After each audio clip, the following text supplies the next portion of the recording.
welcome to NXT TNA review recap. Basically, just us telling you what happened, what we thought of it, throwing in our 2 cents, even though 2 cents isn't even worth 2 cents anymore because it takes more. All right. It costs more to make a penny than a penny's worth. But that's besides the point. We started off with. Are we talking about pennies or are we talking about? Oh. Yes. Anyway, we started off with NXT on the 3rd in the WWE Performance Center in Winter Park, Florida. We start off with Ethan Page coming out to the ring. He says, all right, that's enough. Yeah, this whole summit thing, yeah, it's a farce. I mean, let's start with Rey Fenix. Phoenix is stuck on a plane and not going to be here tonight. And you two... Well, Javon Evans and Laredo Kid come down first. Oh, that's right. I forget. They're in the ring. They come to the ring. He doesn't even let them... Yeah, he doesn't even let them speak. Sorry, I forgot about that part. And you two are standing in my ring. The champ should be standing in the middle of that ring, celebrating his amazing title victory and tap dancing on the memory of Ricky Saints. But instead, tonight, I have to share my championship celebration with the two of you. And then on Saturday, I have to defend this championship. And then apparently, Ava has already set up a title defense for some Evolve kid named Sean Legacy. And the worst part about all of this is that Ethan Page didn't agree to any of it. Ricky Saints did, not me. I didn't say yes. I didn't agree to this foray. I didn't agree to anything. And then Laredo Kid's like, hey. You like to talk a lot, but you don't have any balls. Javon says, that's facts. And you cost me my match on SmackDown. Ethan says, oh, I know, Javon. You see, that's what happens when you keep sticking your nose in my business. And then Javon's like, you right. Maybe instead of sticking my nose in your business, maybe I stick my foot in your ass. But I think it's better if I take that North American Championship on Saturday. Ethan says, you know what? I don't need to deal with this right now. The champ is going home. And then he starts getting out of the ring, but before he can get anywhere, Sean Legacy appears. And he says, okay. All right, Ethan. You said whoever walks out of Worlds Collide with that title, I got next. Look, it would be an honor to challenge you, Loretto. And Javon, I have a feeling that you and I are not done dancing just yet. But hopefully, and I mean hopefully, it's not you, pointing to Ethan. But if it is, I'll be ready. Because tomorrow night, I have the chance to become the first ever WWE Men's Evolve Champion. And next Tuesday, I have the chance to become the NXT North American Champion. And then Vanity Project appears. Yes. And all their bullshit glory. drama. Yeah, whatever. Glory. Yeah, Ricky Smokes. He's like, whoa, Legacy. You're kind of killing the vibe, bro. And Ethan, don't worry. The Vanity Project is the hottest faction to Evolve is here. Brad Baylor says, Mundo, Smokes, Hundo, kid. Hey. When it comes to Sean Legacy, you don't gotta worry. You see, our boy Jackson Drake here, he's gonna take care of you tomorrow night on Evolve. And believe me when I tell you, he's taking that title home with him. And for the rest of the bums in the ring, Ethan, we've got your back. And then they all jump in the ring. They start going crazy. And the crazy thing is, they win a 3v4. Not Ethan. Javon, Legacy, and Loretto Kid clear the ring and then they do triple stage dives, and it's a clusterfuck, basically. Yeah, and then we find out that Vikingo is in the arena. Yeah. So after that's all done, we go to our first. This was bad. Our first match of the night, which is Dark State versus bad. Chase University. This was bad. Yes, it was. You know what? I'm gonna be honest. It was bad, but I don't mean bad as in the match. The storyline. The match was great. Like the storyline for what it's going to was fine. The match was actually really good, but it was just bad. Chase. I said that. Yeah. Chase University. You know what? I will actually give them some props. Because for all they were trying. They held their own for a decent while. But the thing Yeah, is, they weren't working like a functional tag team. Which I think is their problem right now. Because they're not. Yeah. They're not a team. Especially Mr. Chase. Because he literally said last week, we are not a team. But who starts the match off? It is Uriah Connors. Yeah, And Uriah Dion Connors. Dion Lennox. Yeah, so Uriah Connors is the one in there for like not the majority of the match, but like the majority of the beginning of the match, and he is getting his ass whooped. They're dragging him around, tagging in, tagging out, trying to get him down. He won't go down. The other, not Mr. Chase, but the other one gets knocked off. Mr. Chase has his hand out, trying to go for a tag. But when Uriah finally gets the opportunity to tag, he tags in his other partner. And his other partner rushes in. He gets a few good licks off, but they wind up getting the floor mopped with them. Yeah. And we end the match with a Dark State connecting with the assisted pop-up powerbomb on not Lennox. Who is it? Connors. I think it's still Connors in the ring. Yeah, he gets hit with the double assisted pop-up powerbomb laid out for the free count. And you can just see after the match is over, they roll outside. Chase is livid. And I think he's honestly more livid, not because they lost the match, not because they had the match. He never even got in the ring. Yeah. I think if he had got in the ring, they might have had a chance. A slight glimmer of hope. But instead, they got dog washed. Or dog walked, I'm sorry. It was not close. But still a good match. Yeah, and then we get Ava backstage. And yeah, she's trying to calm down Javon Evans, Laredo Kid, and Sean Legacy in the backstage area, and she's like, you know what? We're gonna have an 8-man tag team match later on tonight. Find you a partner, and they don't have to find a partner because immediately Dragon Lee walks up and says, "I'll be your tag team partner." So we have Javon Evans, Laredo Kid, Dragon Lee, and Sean Legacy taking off Ethan Page and the Vanity Project in our main event.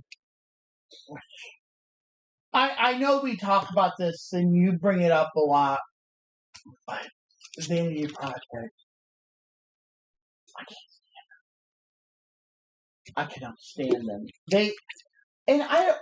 That's exactly why they're gonna be.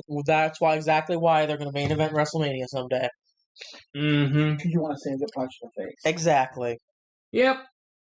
I would. I'd pay money for it. That's the same reason that if.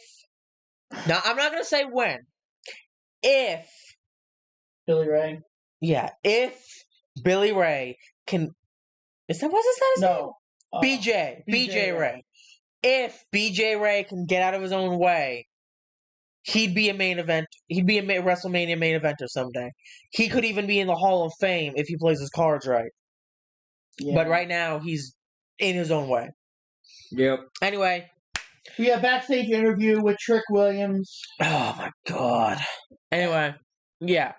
And he's planning on taking down the realest one,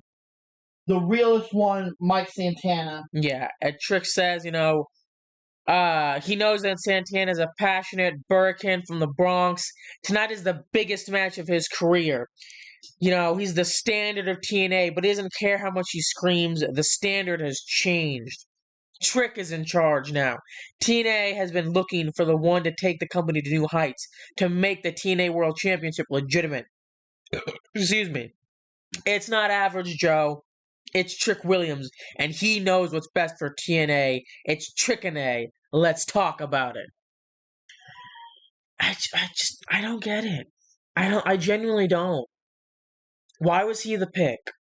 I know he was a fan favorite for a long time.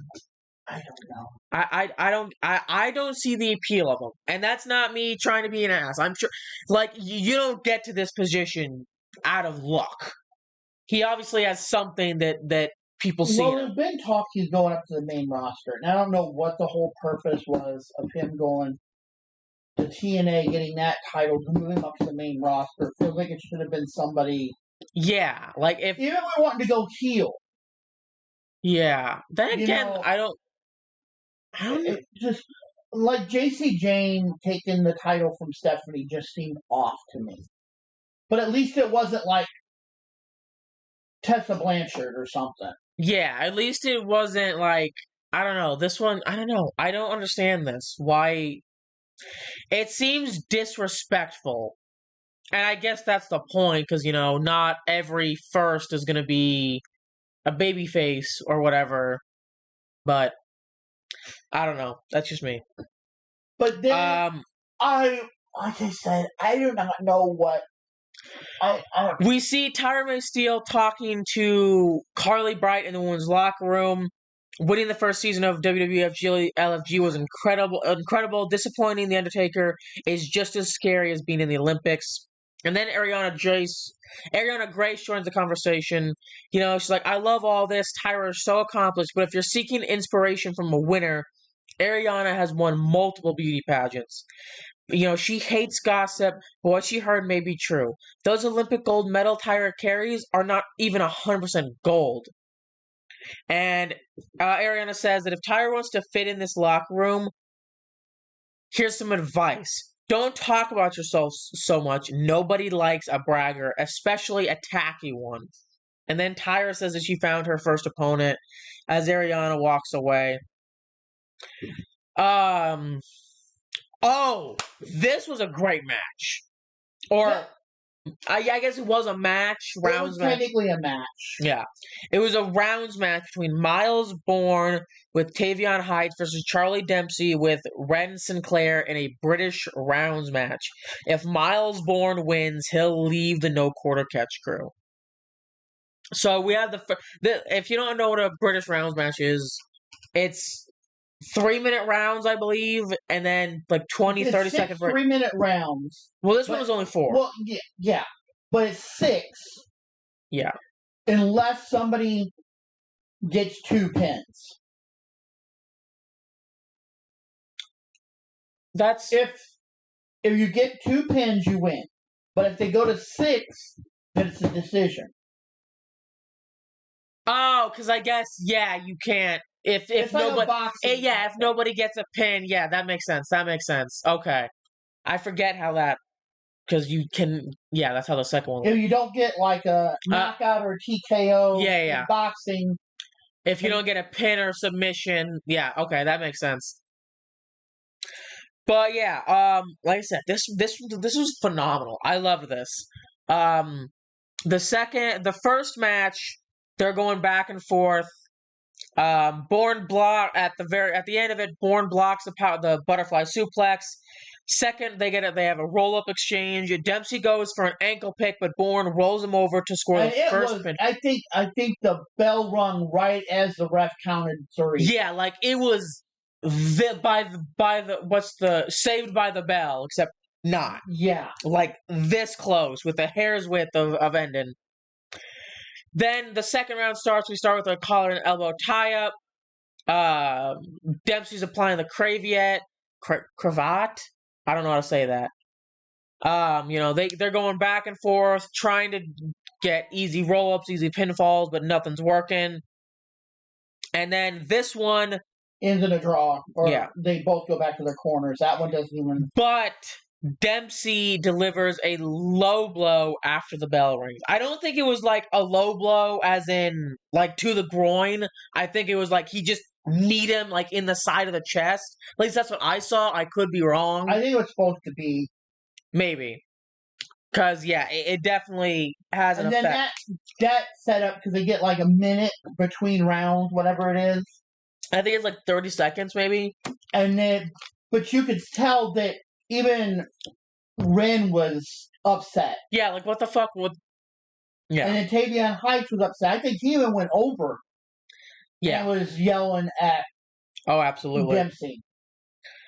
But then we have the third round, and this one goes super quickly. Bourne sidesteps Dempsey into the turnbuckle. Bourne hits him with 3 uppercuts, and then a short...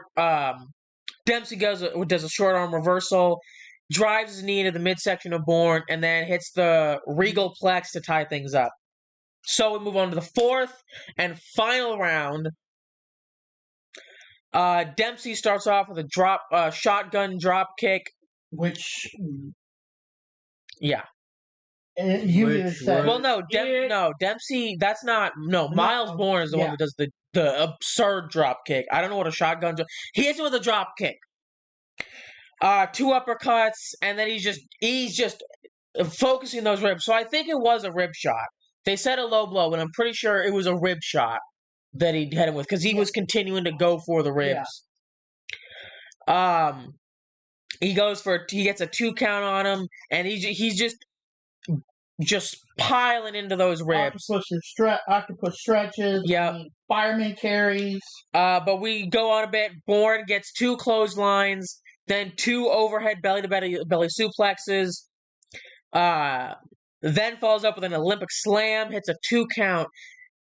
Dempsey blocks a German suplex. Excuse me. Hits Bourne with the forearm shiver. They have another roll-up exchange. Then Bourne ducks a clothesline from Dempsey. He connects with a drop kick to pick up the victory. And then, so that means that he's no longer in No Quarter Catch Crew. And Miles Bourne did the respectful thing and put his hand out to shake Dempsey's hand, and he refused. Yeah, that was. And I think oh, absolutely. You can even see, like you said, Tavion and he should have been nice enough to shake his hand. Like they were both just disappointed in Dempsey. So I think it's only a matter of time before they leave as well.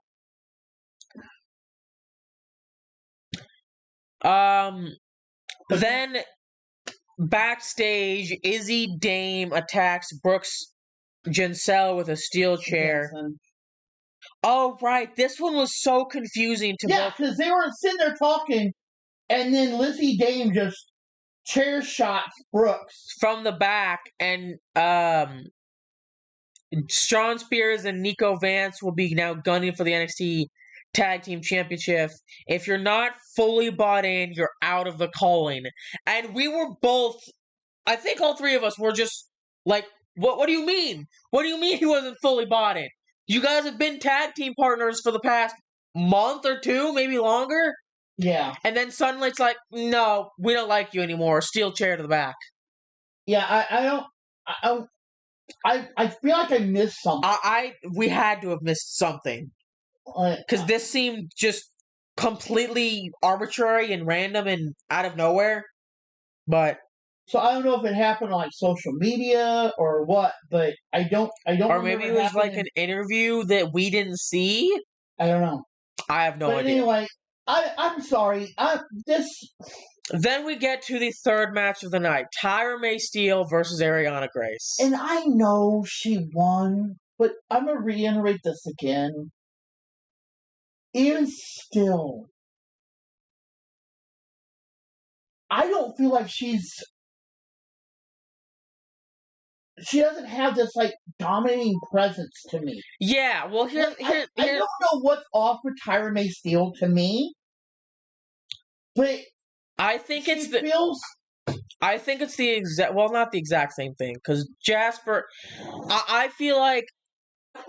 And I mean no disrespect to Ariana Grace when I say this. She got thrown in there against a jobber. And once again, I know Ariana Grace, she's done boxing, she's done Muay Thai, all this. But in terms of the wrestling world, she's basically Ariana Grace really doesn't wrestle all that. Yeah, she's basically a jobber. And like I said, no disrespect to her. But Tyra May Steele, I know we're not big fans of her. But she has all the talent in the world.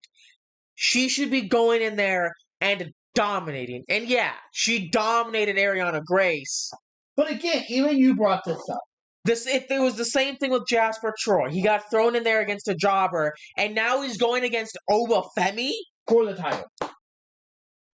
Like, I get it. I remember right, it's for the title. It is. Which is his 2nd match ever. Not ever, but yeah, it's nonsense. Granted, I want to see this match, but not yet. Yeah, I don't think he's ready. I don't think Jasper's up that level yet. And even if he was... The only reason I foresee Jasper Troy winning this, and I don't, is Oba moving to the main roster. Yeah. And I agree. But even if we do say he's on Oba's level, which he's not, and not to say he won't ever be, because he 100% will be. That's not even a question in my mind. He will 1,000,000% be on Oba's level eventually. But he just got to NXT. You can't, and I know, he went out there, he attacked the biggest dog in the yard, and now he's getting a shot. And I genuinely hope he gets humbled. But like you said,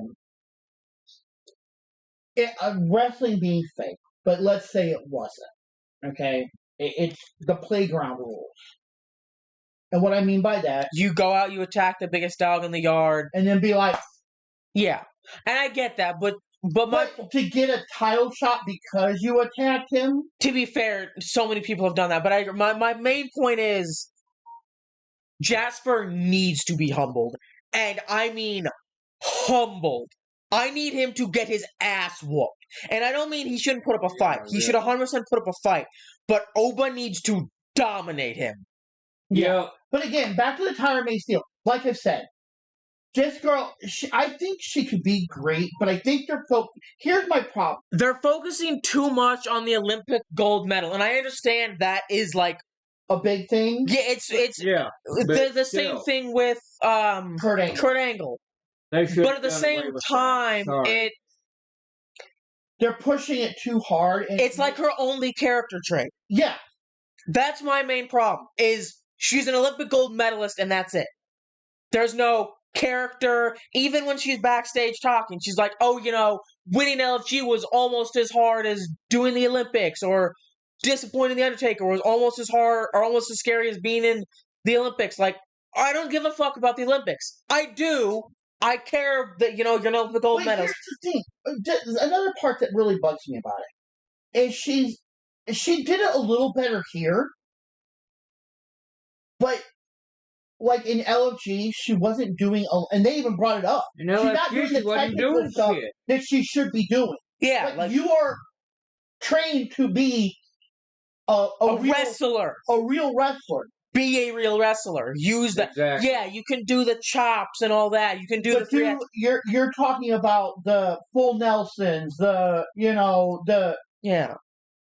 submissions. I feel like she's got that down now that she's here. But my main problem is, like I said, and that's what I mean. She got that. I feel like she did, but the character, feels so. There isn't a character. It's gold medalist, and that's it. That's really my only problem with her. Is that there's no. I hate her. I don't know. I just hate her character. I guess it's the character. It's the only way to put it. Like I said, I feel like there's not even a character. I feel like I'm an Olympic gold medalist, and you're gonna accept it. That's it. That's her, like I said, that's her only defining trait. That's her only character trait. We haven't learned anything else about her. Like, she's a hard worker, obviously. She's a great wrestler, obviously, but who the fuck are you, Tyra May Steele? You're an Olympic gold medalist, and that's all I know about you. Jasper Troy, for example. We know he has a daughter. We know he's a family man. We know, all this stuff. He takes things personally. Tyra May Steele, we know she has a husband. We know she won an Olympic gold medal. And that's basically it. Yeah. I feel like I don't know her. I feel like she's just a mascot. The background character. No, I feel like a mascot. And that's the sad thing. I really felt like that was the only reason she won LFG.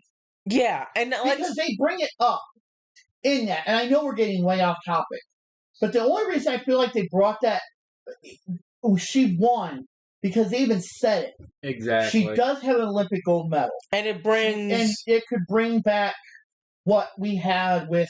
Yeah, it brings legitimacy, and But again, like we have said, Xena Sterling was a bar. Well, Tyra May Steele did not reach that bar. No. Well, not even. I agree, but She is here now, and I don't have a problem with her being here. I just think they need to do something with her. To do the character, yes. Show me who Tyra May Steele is without the medal. I'm not saying she can't wear the medal. And I found that really, really weird. Yeah, that she gave one of them to the fans. Like, I'm sure it wasn't a real one. But still, it seems, especially if that's your, like, defining trait. Why are you giving it, what? I don't understand that. Yeah, that seemed really weird to me. But like I said, I don't know if it was a thing. For all you know, it could have been a plant. Yeah, I don't know. But here's the thing: I have no problem with Tyra May Steele. She's a phenomenal wrestler. I have no doubt that she's going to do amazing things in this industry. But right now, she's just generic. Yeah, boring. I understand that she's a great wrestler. I understand she won an Olympic gold medal. I need to know who she is, because otherwise, I don't care. I'm not trying to take anything away from her, but it's the character that needs worked on, not the in-ring ability. The in-ring ability is there. She won an Olympic gold medal, obviously. I get that. But I need to be invested in her. Yeah. That's my only problem. That's really it. Anyway, let's move on, because we were yapping for a bit on that one. But Ariana Grace refuses to shake Tyra May's hand. Yeah. That's how the match starts. We don't need to go over this match, because it was not a train wreck. That's the wrong word. It was a slaughter. Grace had her shots, but they weren't. It was a slaughter. Like I said, I mean, no disrespect to Ariana Grace, but they threw Tyra May in there against the job. And the thing is, okay. I know it's going to sound really bad, but I felt Ariana Grace, when it came to her TNA match against Victoria Crawford, Alicia Fox, whatever, was way better than what she did here. I agree. And I feel like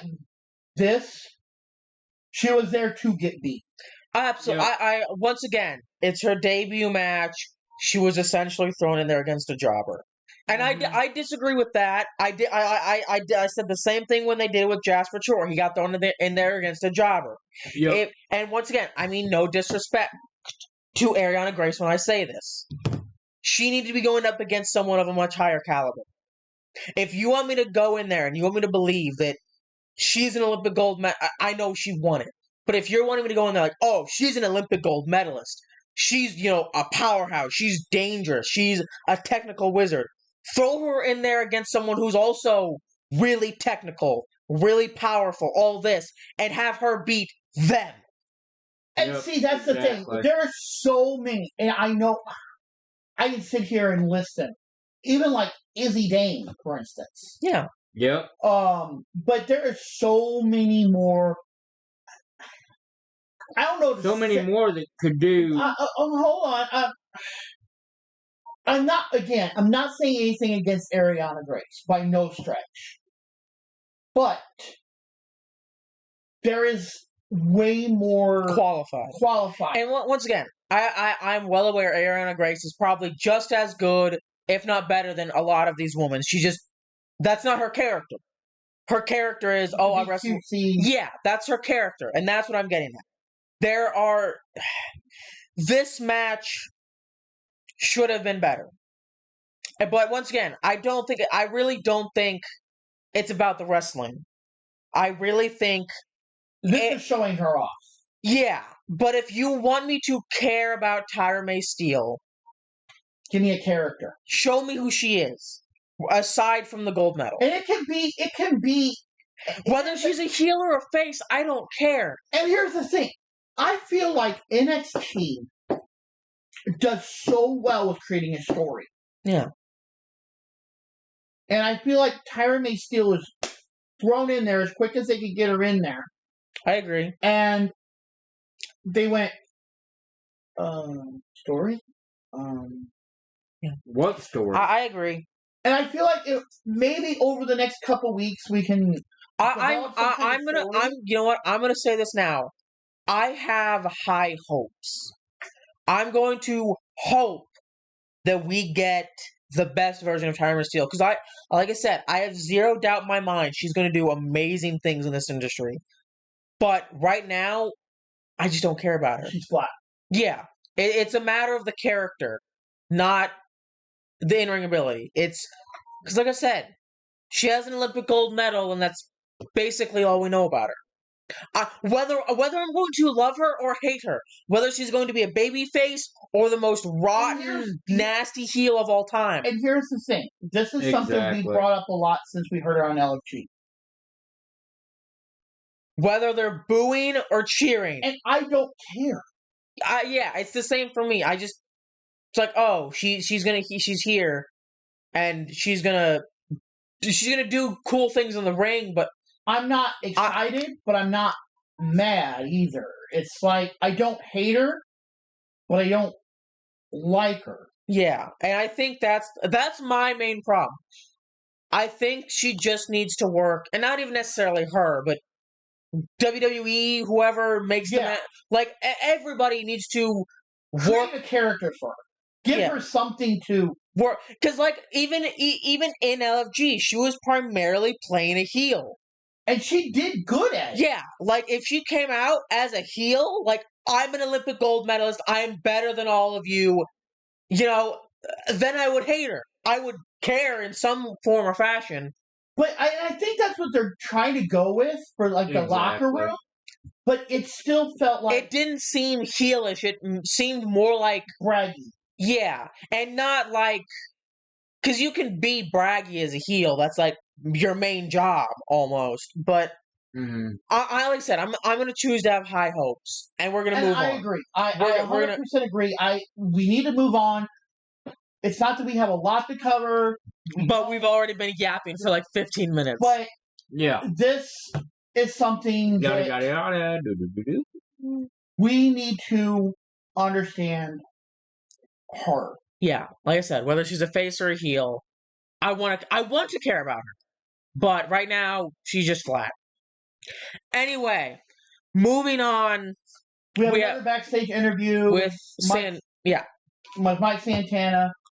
And he's talking about how he has to soak all this in right now. It's about the main event of NXT, fighting for the TNA World Title. It's crazy the time that we're living in. He has to reflect that the TNA World Title isn't on his shoulders. Well, he'll reflect when he has the TNA World Title. Yeah, he'll reflect when the TNA title is on his shoulders. Sorry. It's time to get busy. Santana's like, I've looked into Trick's eyes last week, and I didn't see a fighting champion. I saw a pretender. I saw someone who's fighting for nobody but himself.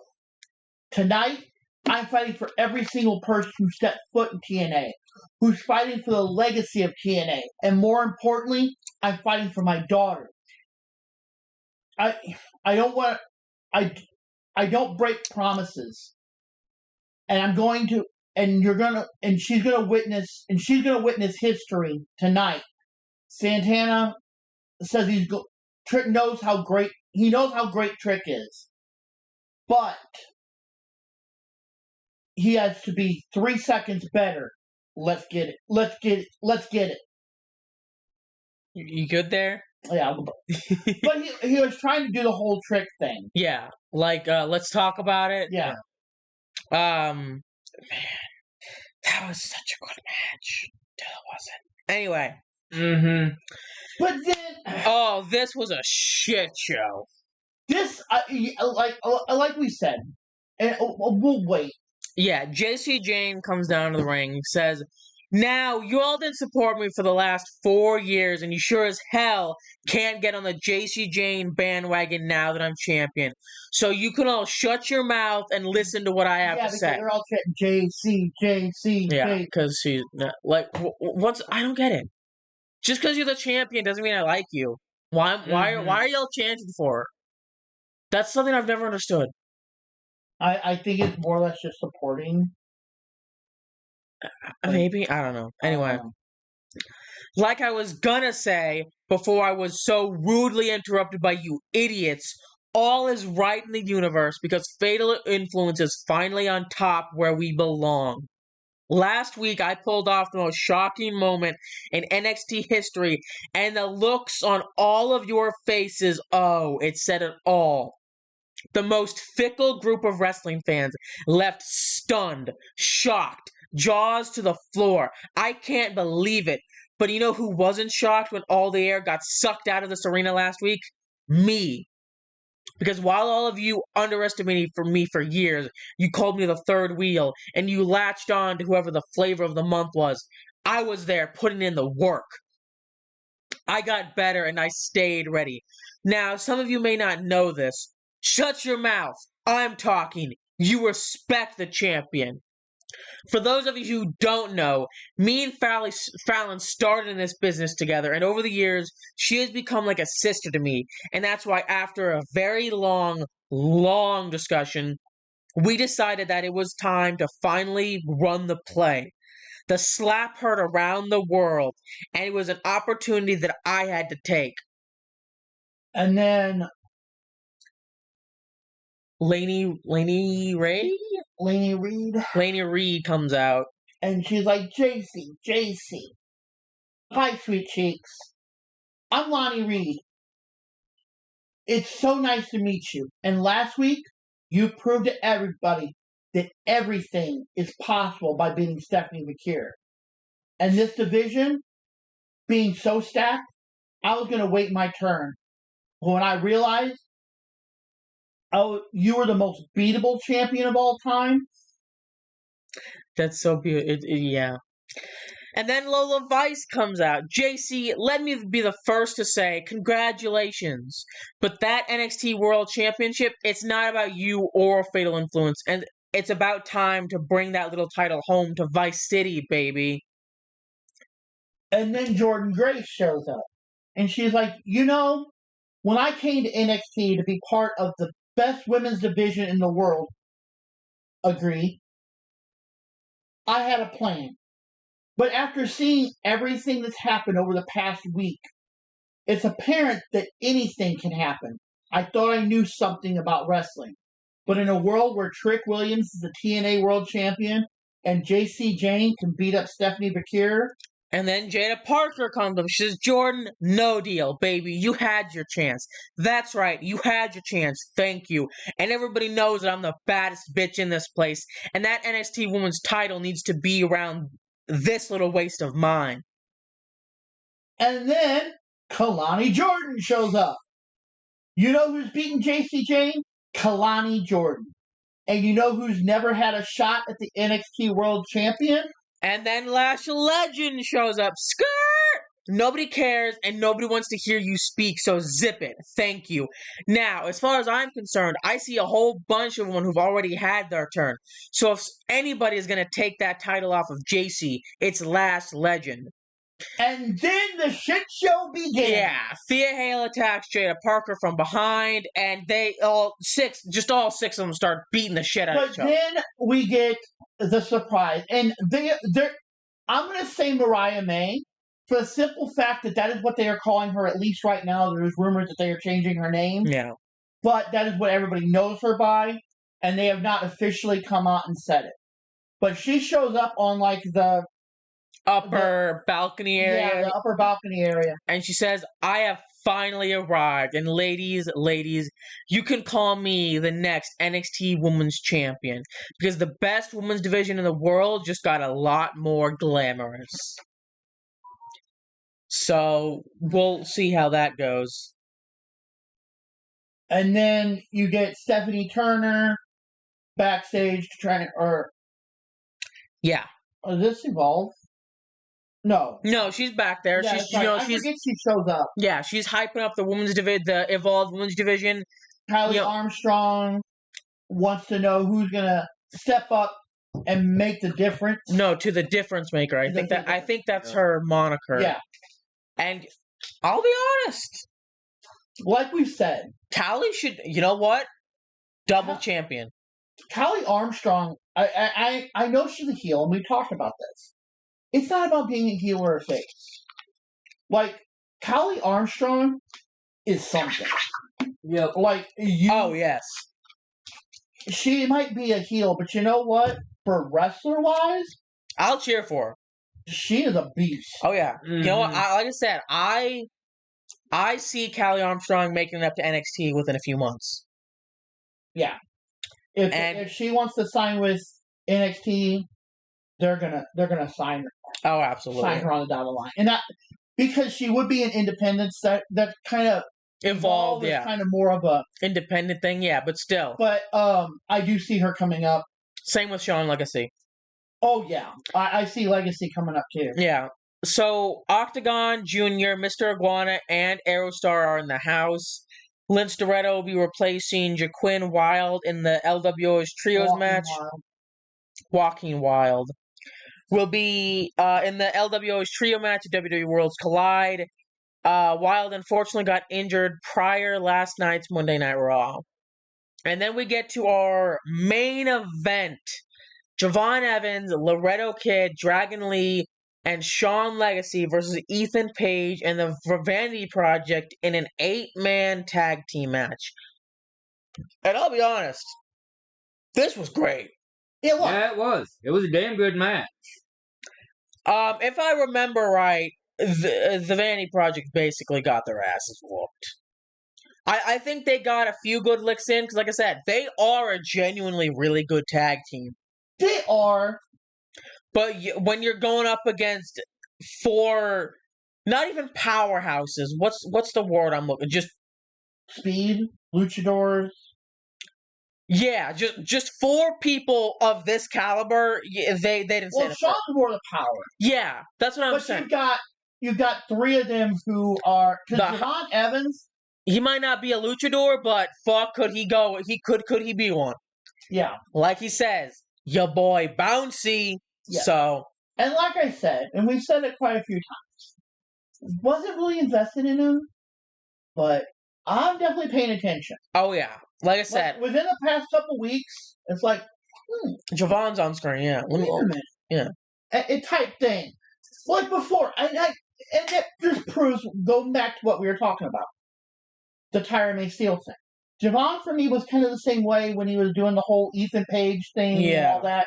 I was like, yeah, okay. Yeah.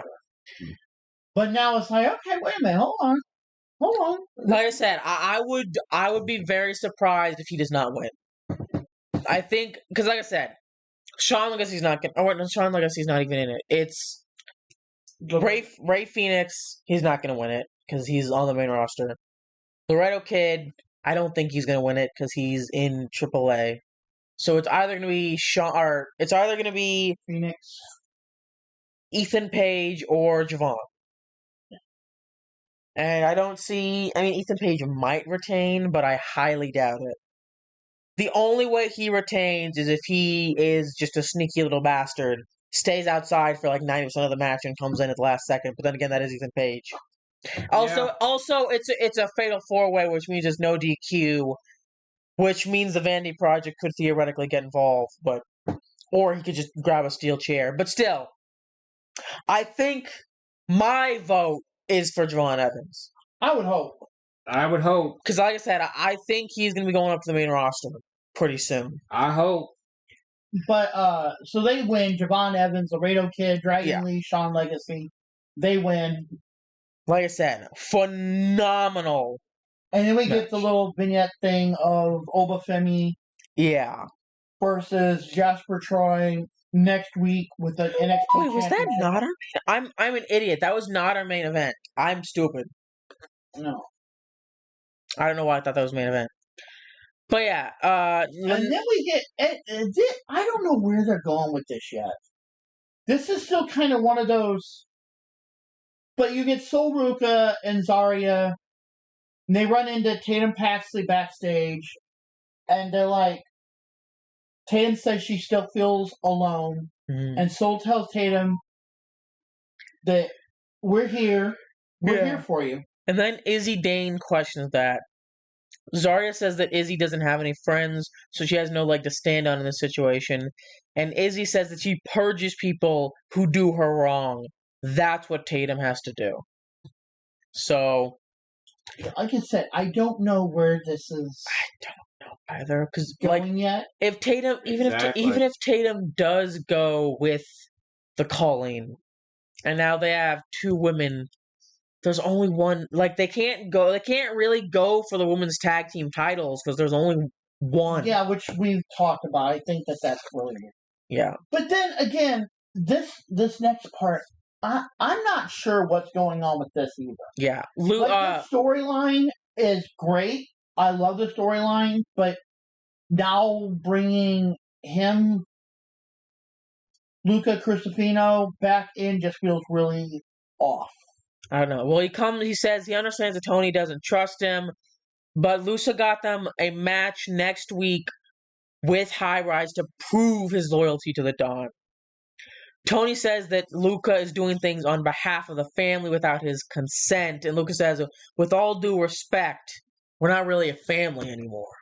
Which he's right. He's just right about that one. I mean, it's literally just 2 of them, and they're goons, I guess.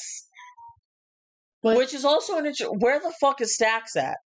Like, he won the match. Where's he at? I feel like we're gonna get him next week. I feel like I think he's gonna show up whether it's to hurt or help. Yeah. So. And I don't mean that as I don't know. Lucia, where he falls. Yeah. I don't know. I want to have hope for Lucia, but at the same time. Yeah, exactly. It's kind of like. What?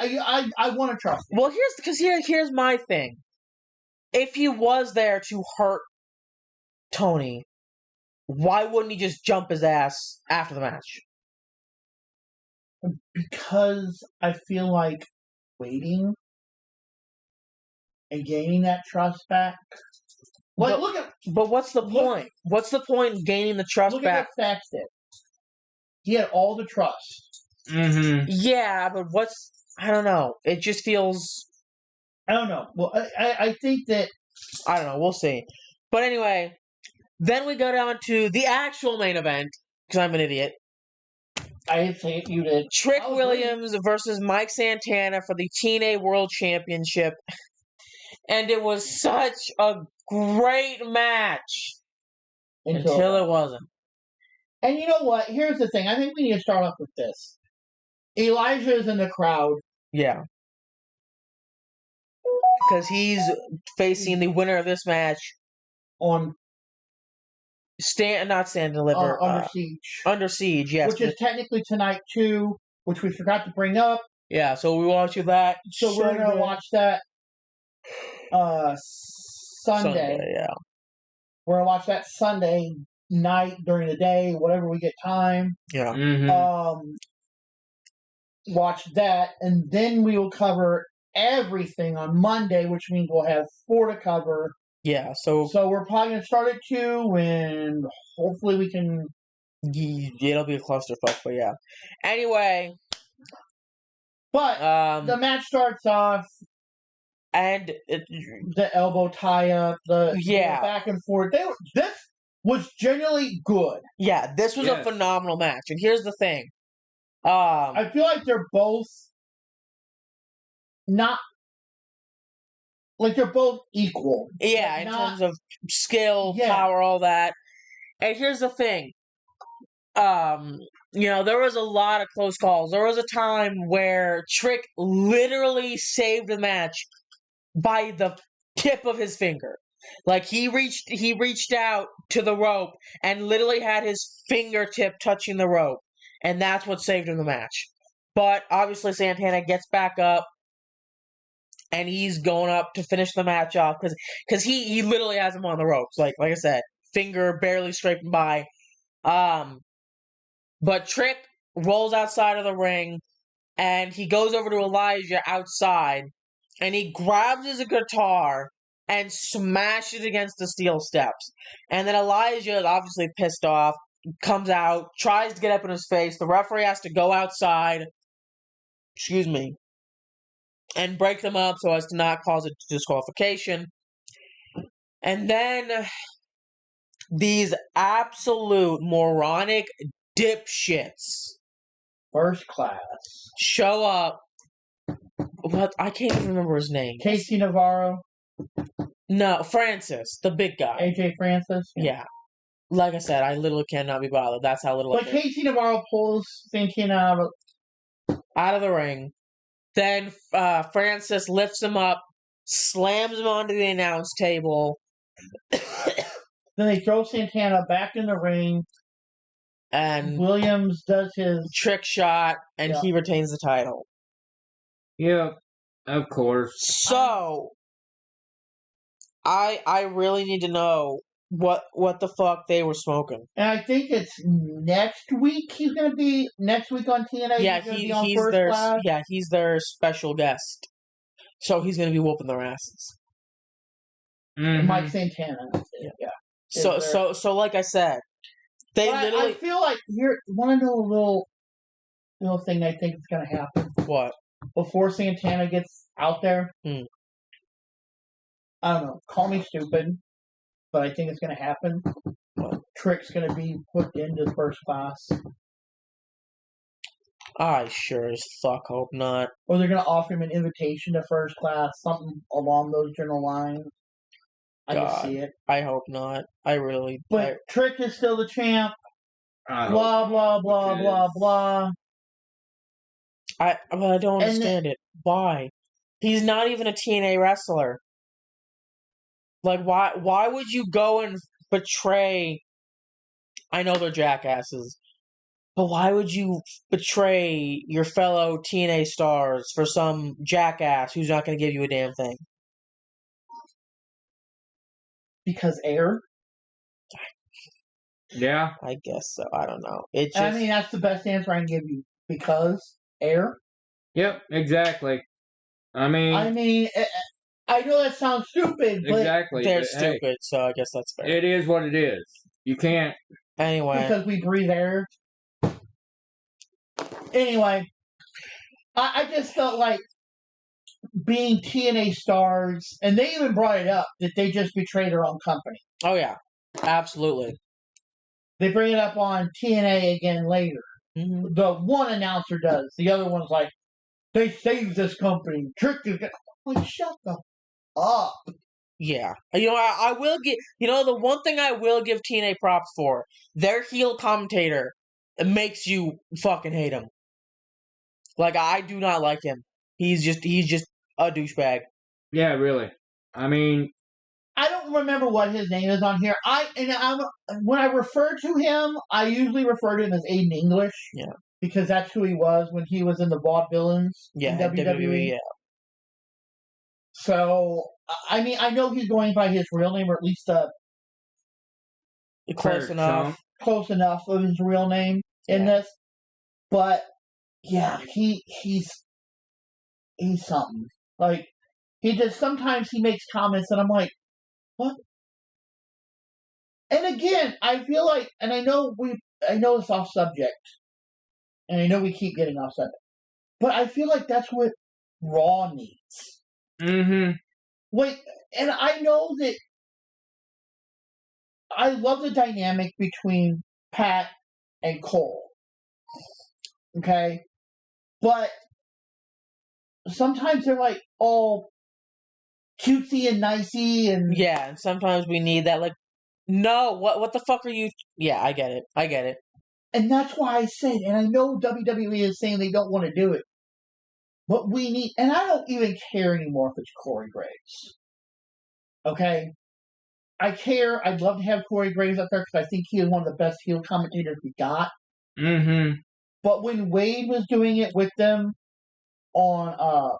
It's like the main events, the pay-per-views. The pay-per-views recently. I felt like he really kind of... Leveled them out. There was something to... push back against. Yeah. Yeah, exactly. And it made them better, if that makes sense. But anyway, that's why I feel like these commentators are good. I agree. They do argue, but you get the sense that they're more or less talking like what we do and disagreeing with a story. Yeah. Yeah. Or a match or a character or whatever. Like, we'll get into it with the whole by elegance thing. Yeah. You kind of brought that up. But we start off TNA with Indy Hartwell saying she has unfinished business. Yeah. With Order 4. She goes one-on-one with Tasha Steele. Steele gets the early advantage, but Hartwell gains momentum with a spine buster. Steele shuts her down. Well, I think that kind of... I don't know why they did that, but okay. Yeah. And then Jason Hotch hesitates to attack Hartwell from ringside, so that allows her to capitalize with the Hertz Donut to win. Indy Hartwell wins the match against Tasha Steele. But after the match, oh Mustafa Ali pushes Steele down the mat, but Hotch comes to her defense. And here's the thing. He legit went after Steele. Yeah. Like, he was yelling at her and whatever. And then I think, if I remember right, he turned to go after Indy, was it? Mm-hmm. He turned the other way. He turned to go do something dumb, and then she tried to hold him back, and that's when he shoved it down. He put full force. Yeah. And then he turned around to get back in her face, and that's when Hotch steps up. Yeah. And he's like, "No, you're not." And he just like, what the fuck are you doing? Type look. So I feel like they're. And the thing is, he has a problem. Like, you could legit tell Hotch had a problem with it. And Tasha just falls right back in line. Oh, yeah. Oh, absolutely. Mm-hmm. But I feel like this, and we'll talk about it a little more later, but this is an evolving story. Oh, absolutely. Yes, most definitely. Mance Warner and Steph DeLander are coming for Steve Maclin's International Championship. I don't even hate this guy.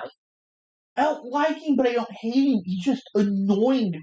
He's like nails on a chalkboard to me. Like, when he talks and Stephanie talks, it's that moment of God, please just shut him up. Mm-hmm. It's like the whole character is just to me. I don't know why. If there's somebody out there that likes him, okay, fine. But Mace Warner and Stephanie DeLander are just nailed on chalkboard for me. I can't. It's not hate. It's not it's just. Ugh.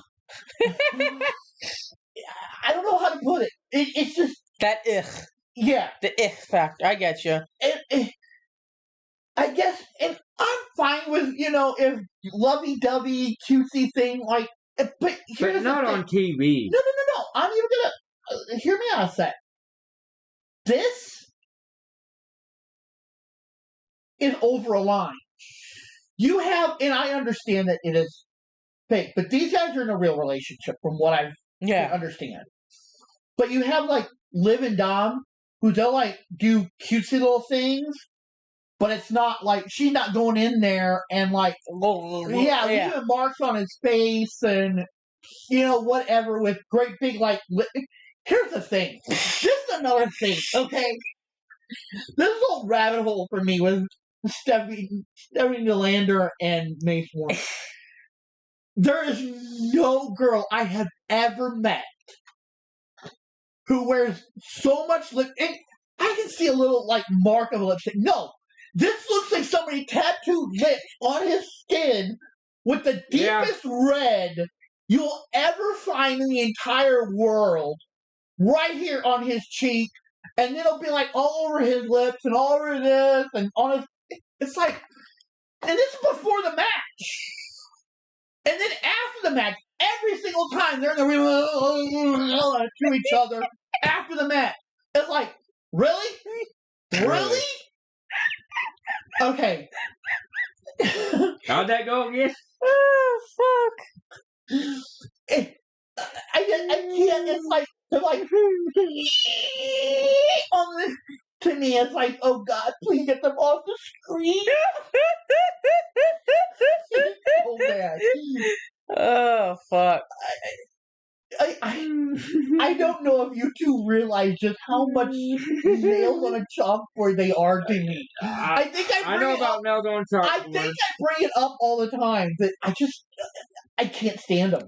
I just you do. It's not a hate. It's not a love. It's a Oh God, it's bad. Like, I'm gonna go to the back room. Please let me know when this puke fest is over. Oh, hell no.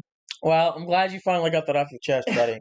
But guess what? You're going to see more of them because they're coming for the International Championship next week. I think it's next week anyway. Yeah. Anyway. I've heard the Monsters Ball. But they bring this up so many times. Yeah, Rosemary and Zaya Brookside have been locked in isolation for 24 hours with no food, no water, and no light. Oh, here's the thing. I get the locked in a room with no light. Why do they have to specify that it's no food and no water? I feel like that... But they bring it up like 3-4 times. I don't know if they're all like on this, but they bring it up so many times. Yeah. That they're like just trying to go... Yeah, it seems a little... And it's like, okay, let me tell you what. And I get the idea behind it is to make them irritable and grumpy. Yeah. You know, like you're starving to death, you're dying of thirst, you're sleep deprivation or whatever. Yeah, just like left alone with you, nothing but your thoughts, basically. Yeah. I get that. But here's the thing. And maybe in some third world country that's allowed, but somehow I don't think that there is anywhere they're putting, especially in a room. I mean, if you sign a waiver for it, you can get away with basically anything. I guess. But here's the thing. Again, they're putting, what do you think about this? For 24 hours, they're locked in a room, in an arena. Okay, because they were backstage at the arena, so they would have been there for a whole 24 hours backstage in an arena with nothing but their thoughts. It's just, I get it. It's just, why? I understand the storyline, but it was just Yeah, just the hammering home over and over. I get you. That's what kind of got to me. But then we get to what I was talking about a little bit earlier. Yeah, Mustafa Ali tells Jason Hotch there will be consequences for his actions when they battle each other tomorrow night at Against All Odds. Yeah, Against All Odds. Well, here's the thing. Before this, there was a phone call. Yeah, and I have no idea who they were calling. And Tasha Steele grabbed the phone and said, "We need help." Or yeah, like, could you try to talk to him or whatever? Yeah. And then when Ali came up, the guy on the phone said, "Oh, it was a spam call, wrong number or whatever." Like, he was trying to avoid it. So I don't know who called them. Obviously, somebody important to Ali because Steele was trying to get them to talk to him. So I don't know what that's going to go down with yet. Yeah, I don't either. Like I said, I haven't watched TNA, so I don't know like who he's all connected to and all this. And then this is another one. I bring this up all the time. After pinning Moose in a 6-man tag match at Under Siege, Eric Young challenges for the X Division Championship. Yeah. And this was... It was good. It would have been good. But here's the thing. Moose, I guess the whole system in general. I mean, yeah, you're meant to hate him. Moose is not even a hate. Again, it's just... He's... something else. I understand Moose is big. Moose is powerful. I get that. Okay? He might have a great character, you hate him, all this, but to me, he's just basic bitch. Yeah. And I feel like we got so many other people that are better than Moose, but they keep pushing Moose in all these matches and making him a bigger star. It's one of those that I don't like because to me, personally, I think even JDC, Eddie Edwards, Myers. Myers is the other one. all three of them are way better than Moose. Mm-hmm. That's fair, yes. And they keep pushing Moose as this big guy, and yet, again, we're going to get to this later when we talk about the stuff. But Moose, I will give Moose a little bit of credit because at least he's there. But I feel like they do the whole like Roman Reigns thing to him. They make him bigger and badder than he really is. And I'm not saying Roman Reigns isn't big and bad, but Moose is on that like same level as like. Yeah, I get you.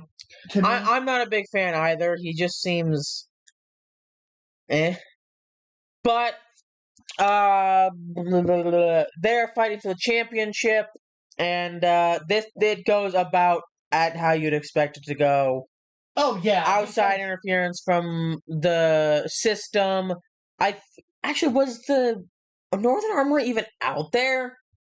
They were out there because I think Yeah, I think they take out like 2 of the system goons, but then again, there's like 4 system goons out there, so it only goes so far.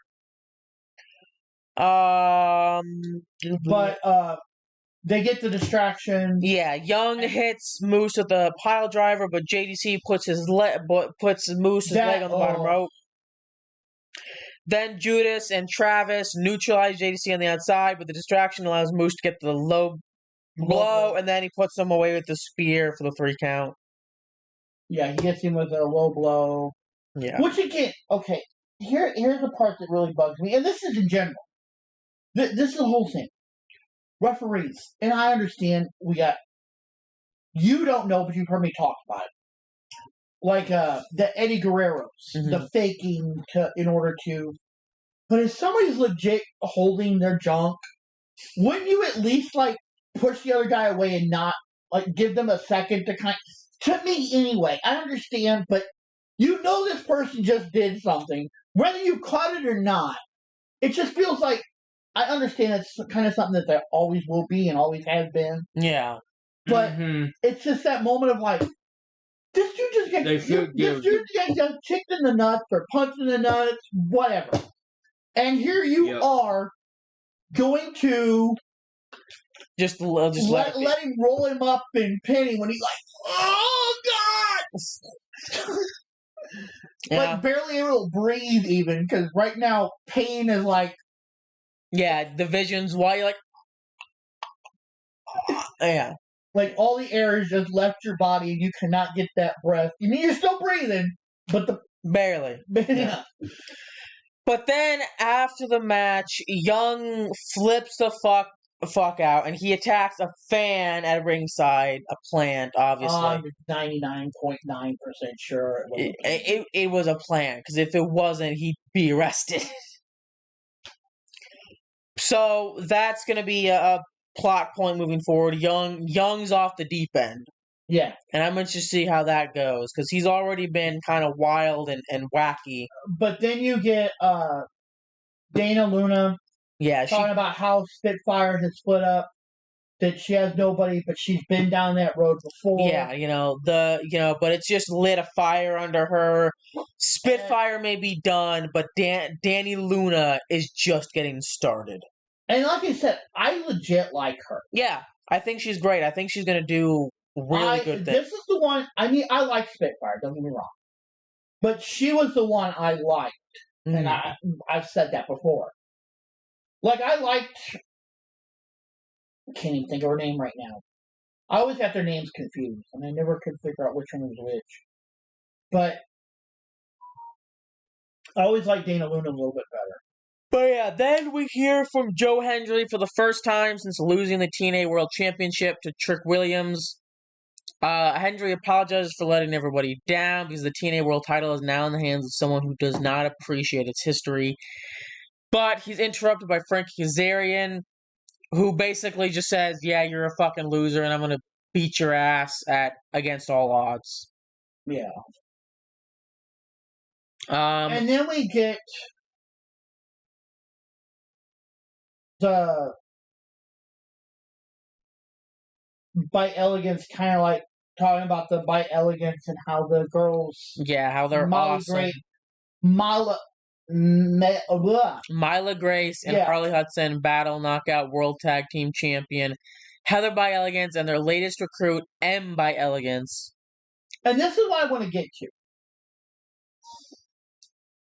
Because I think you made a point, or was if it's what I think you're talking about, then yeah, it was me. But it wasn't even necessarily that point. It was just something that I heard, and I'm like, really? But yeah, I agree. This was a really good show of the commentators. Working off each other, but in like the negative sense. Yeah, like pushing back. He called her. Yeah, one of the commentators calls Maggie or what's her name? I think it was like Maggie. Maggie Lee, I think. Maggie Lee, yeah. Maggie Lee, and the other commentator's like, "Oh, don't dead name her." And I'm just like, "Really?" And I had no clue what this means. He had to. It's like, really? That's what we're doing it. But yeah, the match itself was great. It was good, but of course, it didn't end how it was supposed to because the fucking concierge has to get involved. And but you know what? Okay, here's the thing. I do not mind By Elegance. Okay, I think for a general, they're an okay team. I'm not gonna hear me out, but the concierge is just extra. It's just extra, and I understand the whole extra thing, but there is extra, and then there is extra. Yeah, and he's like, I think he's even higher than I can reach. I mean, he comes out there all the time, and he's just like whiny, like he came out and was like, "Oh, Canada sucks. You guys should go screw yourself." The whininess in his voice. It's on purpose. I hope so, because if that's his real voice, if I was friends with him, he'd be dead. Yeah. He'd be dead because I'd have to kill him. I had a girl, and I had a lady when I worked at McDonald's. I never could get along with her. She was a great person. She was nice as could. But she had this voice like this. And I was like, oh my God, please shut. And she was nice. But it was the grating, yeah, I get you. It was, like I said, Sammy Delander, Mace Warner, Oh, I get you. No, I mean, I'm sure you've met those people. Like, they could be the nicest person in the world. Oh yeah. But it's just something that they say or something they do, how they talk, how they carry themselves, and you're like, oh God, I want to like you, but I can't. Yeah. Type thing. Yeah. Yeah, the concierge gets involved, which allows M By Elegance to. Oh no, I'm sorry. Heather hits Grace the Spanish Fly, and then M hits the moonsault for the win. Then we get the TNA injury report.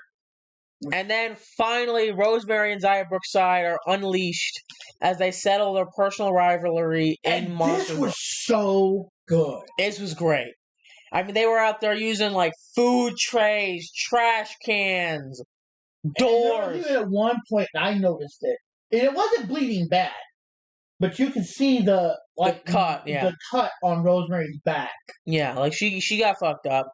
The staple gun, I don't think that actually ever got used. I think she did a little bit, but it just, I think it was only. Yeah. It wasn't near like the Sami Callihan. Yeah, like stapling the tongue to the door type. But yeah. But yeah, I mean. We can't leave fond of. I'm going to make this a point, because I said it. Their doors are made out of like styrofoam or something. And their tables are made of. Oh, yeah, no kidding. Because that door like shattered, like split in half like fucking plywood. And then that table, like I said, that table was like that. Anyway. But anyway, point is, this was a great match. This was great. And Brookside was hitting her with belts, and then... Yeah. But to end the match, she hits... Rosemary tried to miss her. Rosemary was on the top rope, and she was doing the whole... like she was getting ready to do the mist, and Zyra holds up, which I thought was great. Right as she's like, Zyra throws up a trash can lid. Yeah, and then like smacks her with it, and then she hits her with the Brooksy bomb through multiple steel chairs. Which I think there was like 6. Yeah, like in a line. Yeah. To win her first ever Monsters Ball match. But like you said, in a few coming weeks, tag team champions. Oh, I wish they had this out so much. I thought this was great. What? The Treehouse. I wish this would have been like on here because the whole thing of this was so hilarious. Like the Nimbus, oh yeah, they're a great team, but we can beat them. And then you got the Hardy Boys. I don't think they're even a real family. I mean, they're back and forth talking about all these tag teams, and it was so funny. And I wish they would have had all this out. Yeah, but they're looking ahead to the TNA World Tag Team title opportunity against the Nemesis against all odds. Here's the thing. I want them to win, but they're not going to. I feel like then they're going to have the Nemesis be the champions for quite a while. Unfortunately. Yeah. Because they're cheating jackasses. Following his confrontation with TNA World Champion Trick Williams this past Tuesday, Elijah vows to capture the TNA World title when they meet tomorrow night at Against All Odds. And you even said it yourself. Elijah had this whole song written out. He was playing his guitar, strumming along. He did better rhymes than Trick could ever hope to. And they weren't always even rhyming, but the words that he had that were rhyming at least weren't average Joe with average Joe. Yeah, anyway. That's not a rhyme word. No. You can't rhyme a word with the word. No, that's not rhyming. That's just the same word. Anyway. Like, I'm going to whip your ass, and then I'm going to beat your ass, and then I'm going to kick your ass. That's not rhyming. No. But at Against All Odds, Li Yang Lee will challenge Masa Slamovich for the Knockouts World Championship. I legit want this to be... Oh, yeah, this needs to be... I want this to be... Okay.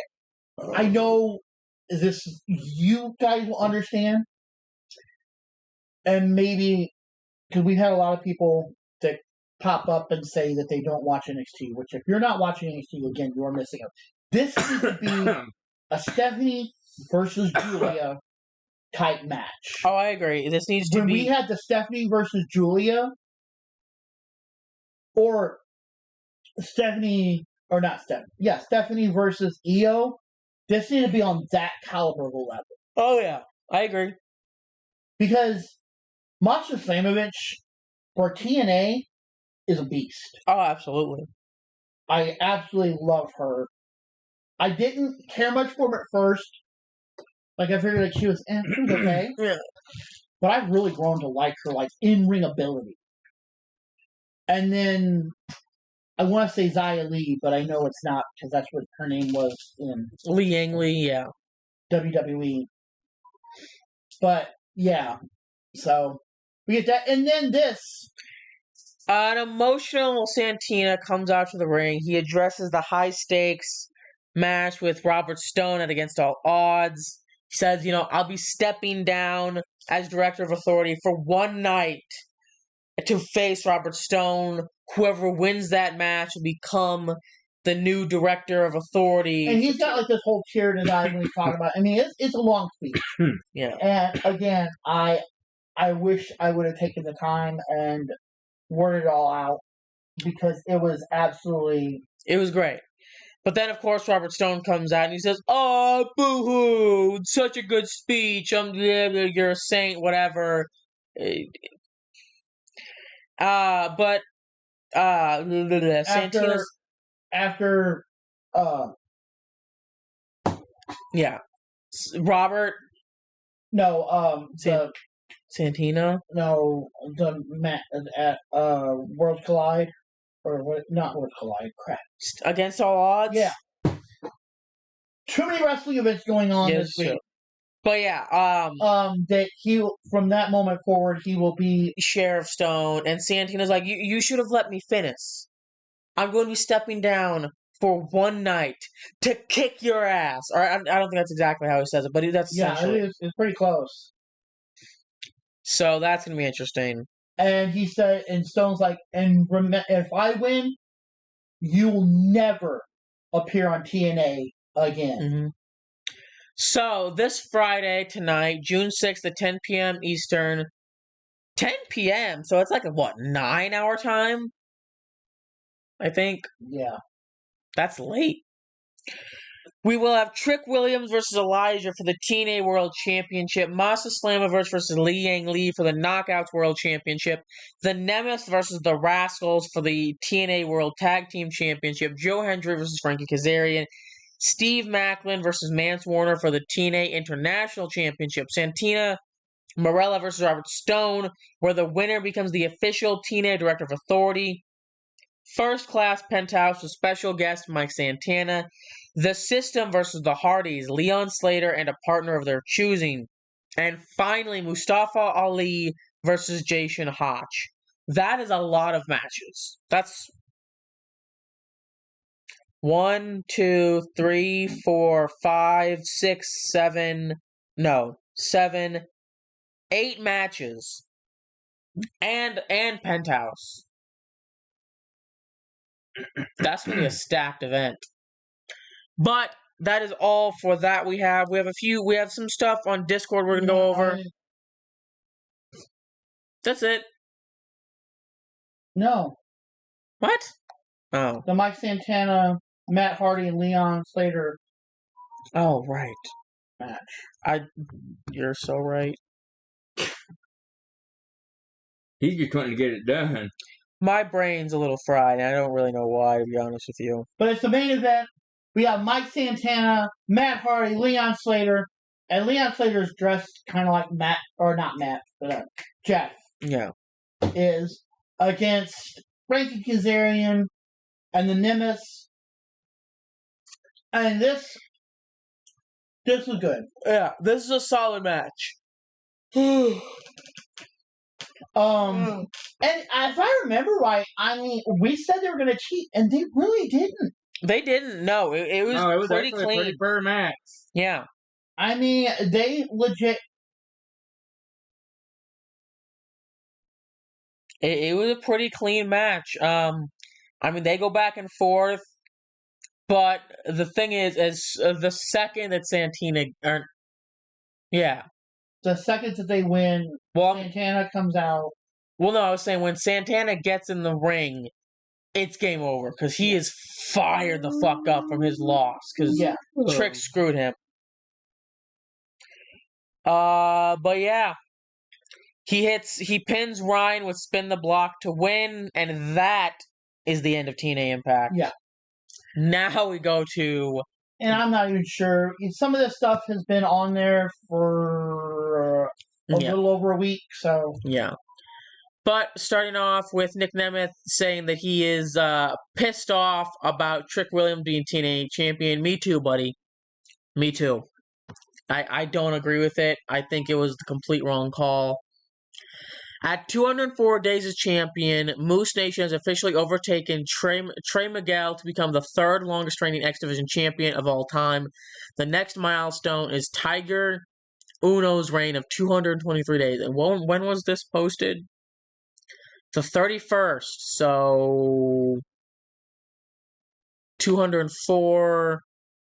So like 6 more days. So he's like 2 weeks away from becoming the second longest reigning ever. Again, just not. Well, when you have the System watching your back. Yeah, exactly. Then again, look at Roman Reigns. 3 fucking years. Stephanie Vaquera is currently advertised as a featured superstar for the NXT Great American Bash on July 12th amid reports of an imminent main roster call-up. Oh yeah, that was like a week ago. She's been called up since then. Mm-hmm. Yep, that... I assume this is them beating Stephanie, because yeah, they ran that shit. Yeah. WWE is reportedly planning to hold the next NXT episode on Tuesday, August 19th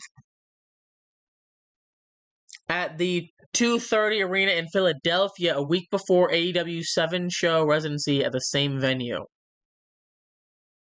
Yeah, Weird. Interesting. And Sean Spears says, accept what you cannot change, have the courage to change what you can, and be wise enough to know the difference. Once again, I feel like he's just giving good life advice. I know I've said that before, but like he's painted as like a heel faction. I feel like he's just giving good advice. Like, this is good life advice. I'm just saying. Anyway, we already had this match. This already happened. NXT loses 2 generational baddies and just spawns 4 more. It actually should be studied what HBK doing down there in Orlando. They lost Julia and Stephanie. And now they're getting like a whole bunch more like women. Oh, okay. Is what they're talking about. And it's just, he's doing so much better. Like, he really is. And the next one too. Bully Ray wants John Cena to cut a promo where he takes full credit for WWE releasing R-Truth. I put John Cena on TV with a microphone and he says, I never liked R-Truth. R-Truth was released because of me. I said I'm going to ruin wrestling. I am ruining it for you fans. I know you love this guy. I called The Rock. The Rock released R-Truth. Like I said, I mean, yeah, here's the thing. I think Truth is loved. I think he'd get more than a beer can thrown at him. No shit. You'd probably have about 10 guys run into that ring. Yeah. And this surprised me. This genuinely shocked me. The betting odds. These are the betting odds for tomorrow. Seth Rollins obviously favored to win by quite a large margin, with LA Knight being the second closest. Then it's El Grande, Penta, Solo, and Andrade with absolutely nothing. These really surprised me. Naomi is favored to win by a large margin. I disagree with that. The next being Rhea Ripley, then Roxanne Perez, then tied is Stephanie and Alexa Bliss, with Julia being in last place. Not by much, but still. This genuinely shocked me. And then of course they're going to win because they're going to cheat because they're little shits. And then Becky is favored to win this match. And here's the thing. I'm going to say no to that because I feel like we're forgetting one factor. Bayley. Mm-hmm. Then again, is Bayley planning to come back? Yes. I know she was saying that she wanted to try to do different things, like outside of wrestling. So I didn't know if she was off doing... I don't know, but I know she is talking about coming back. Yep. Go fuck yourself, Trick Williams. Saraya was asked about a potential return to WWE. Maybe one day. I'm trying not to say anything. I don't want to get in trouble. So everybody has assumed we're probably Evolution. Probably. That would make the most sense. Lillian Garcia will serve as the ring announcer for Worlds Collide this Saturday. And this was talking about Stephanie Vakir, Julia... Yeah. And 2 others, I don't remember. But yeah, Trick and Elijah will be going head-to-head for the TNA Championship, but against all odds. And then you got to be so happy for Mariah May. June 2019, May tries out for WWE. She doesn't get in. June 2025, May is officially a WWE superstar. Yeah, that's what 6 years of work will get you. Yeah, I mean, again, I know we're going back, but look at Stephanie. Yeah. She failed her first time, and then she went to Japan, she went to Mexico. Yep. And she honed her skills. And Mariah May will be given a new name. We talked about that. And a reliable source has informed us that WWE has struck a $150 million deal. But see, here's the thing with that. I found this, and then I found something else later. So go ahead. To bring WrestleMania 42 to Riyadh, Saudi Arabia next year. The official announcement is expected at Night of Champions later this year. But then we also... Possible spoiler for Money in the Bank. Those familiar with the plans have reportedly claimed that Rhea Ripley or Naomi are expected to win the women's Money in the Bank match, while Seth Rollins or Solo Sikoa is expected to win the men's match. But once again, those familiar with the plans have reportedly claimed. So I'm not taking. We've heard that one before. I'm not paying any attention to this. Although this would line up with the betting odds. Not this one, though. Solo not so much. But also, and I agree. If they let Solo win just to take Jacob's title, save it. Now, him beating Jay, I'm for? No. Why? I would rather have Seth Rollins as world champion with Money in the Bank than Solo Sikoa. He already has his whole thing going on with Jacob. Finish that. Yeah. Yep. Exactly. And The Miz is set to take time off from WWE television, but we've also heard that his contract is almost up. Yeah. So I don't know. Like I said, I just found it, decided. And of course, TNA is going to sign R-Truth. That's not even a question. Stephanie Viacchia will be wrestling 3 matches in 2 days. SmackDown, Worlds Collide, Money in the Bank. There has reportedly been discussion within WWE of having Mike Tenay announce Worlds Collide. He's an old announcer. However, there is no confirmation that he was contacted. So, per WrestleVotes, so this is directly the opposite of what the other one said. TKO was planning to replicate the full WrestleMania 41 weekend layout for Mania 42, using the same venues: Allegation Stadium, Las Vegas Convention Center, and T-Mobile Arena. WWE is also aware of the backlash surrounding the WrestleMania 42 announcement. Because we did lose New Orleans after they had already announced it, everything else. Yeah. But they haven't officially come out and said that... Where it's going to be next. They might have a new place, but I imagine that's a lot of planning, so they probably don't even have a new place yet. When they do, they'll tell us. Here's the thing. This is something I want to bring up. Hang on, because this is by the same. Hang on.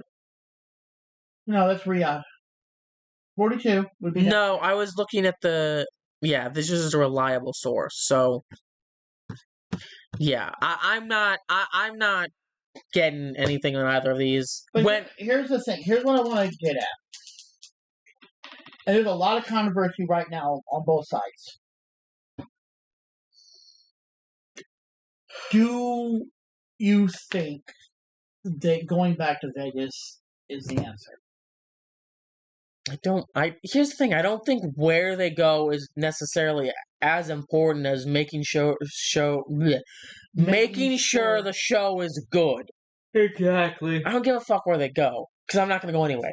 I understand for the people, in Las Vegas or in Saudi Arabia, they care. I don't care where the fuck the show's at.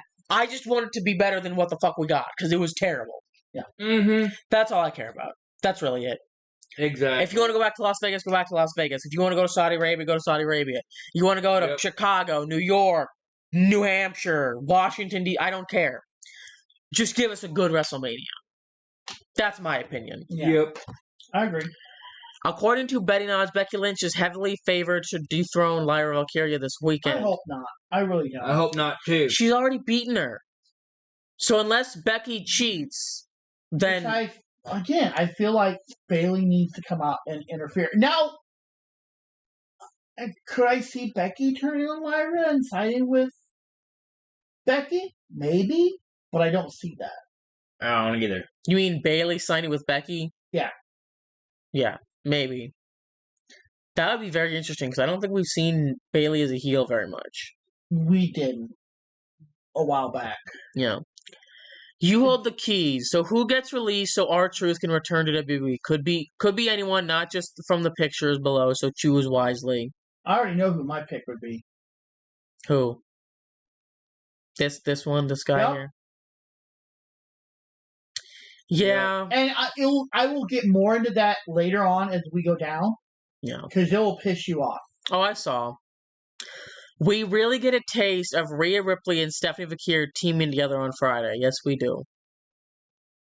This is a great fucking picture, by the way. I don't know who drew this, but props to them. And this, I'm not gonna play this video because it's like 2-3 minutes long. But it's he comes out, he says everybody that's going to be in the Money in the Bank ladder matches on both sides is gonna be there, so it's gonna be a clusterfuck. And I feel like we're not gonna get much matches. It's gonna be more background noise. Unfortunately.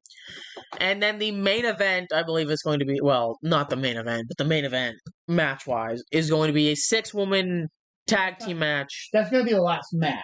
Yeah. Because I figure we're going to end with John Cena and Cody Rhodes. BS. Like always. Which I really don't understand why in the damn hell you do that. Because they have to build it up for Money in the Bank, even though nobody cares. Anyway, according to PW Insider, JBL will appear at Worlds Collide tomorrow, so that'll be cool. Yep. But yes, this is going to be our main event. Stephanie Vakir, Rhea Ripley, and Alexa Bliss versus Julia, Roxanne Perez, and Naomi.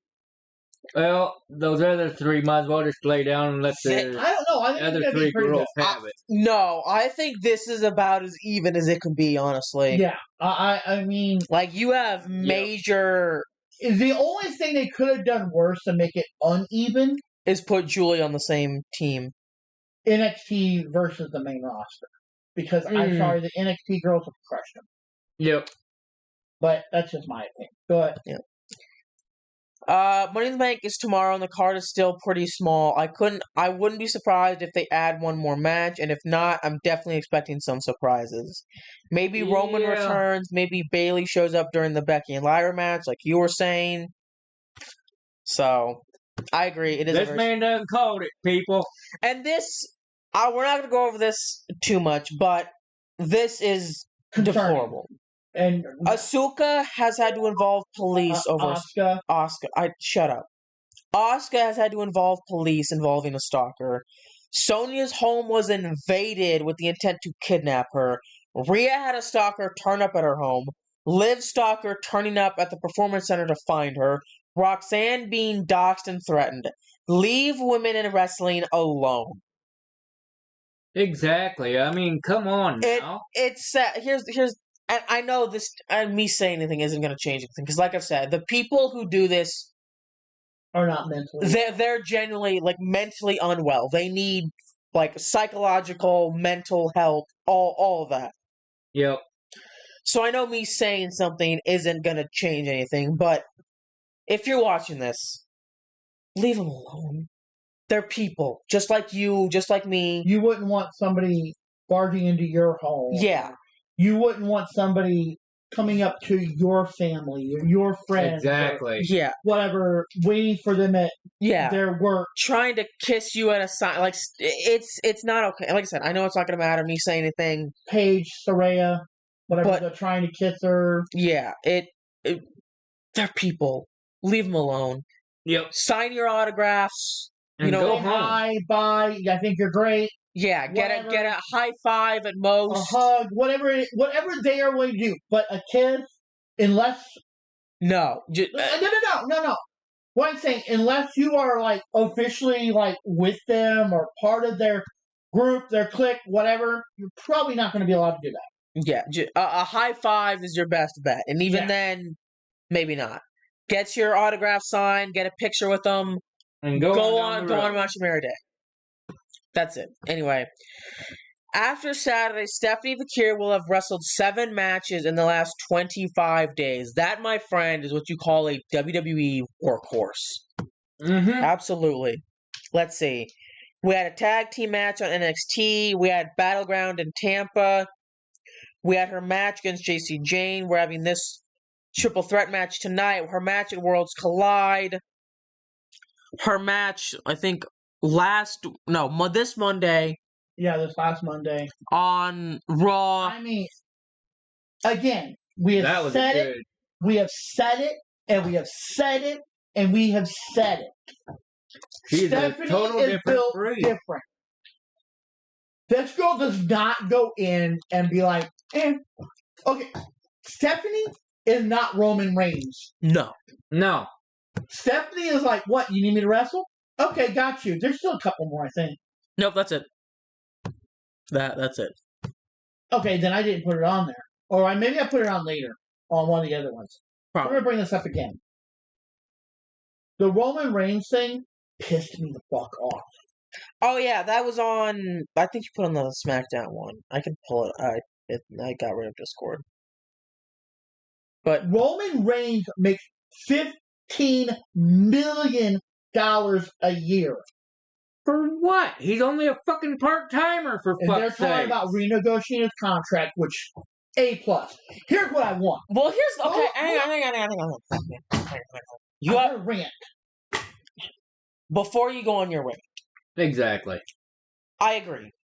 However, what you have to realize is, despite him being a part-timer, despite recently, and I realized he was a part-timer when he was champion, but what you also have to realize is that 1,000-day reign, whatever, launched WWE into the stratosphere, even more so than it had been before.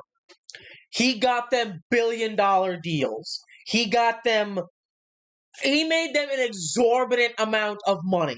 Fair. So, 15 million is totally fair. Now, not so much. I agree. But here's the thing. Here's where I was going to go. Okay? He doesn't need $15 million. I don't know what the offer was for R-Truth that they supposedly lowballed him.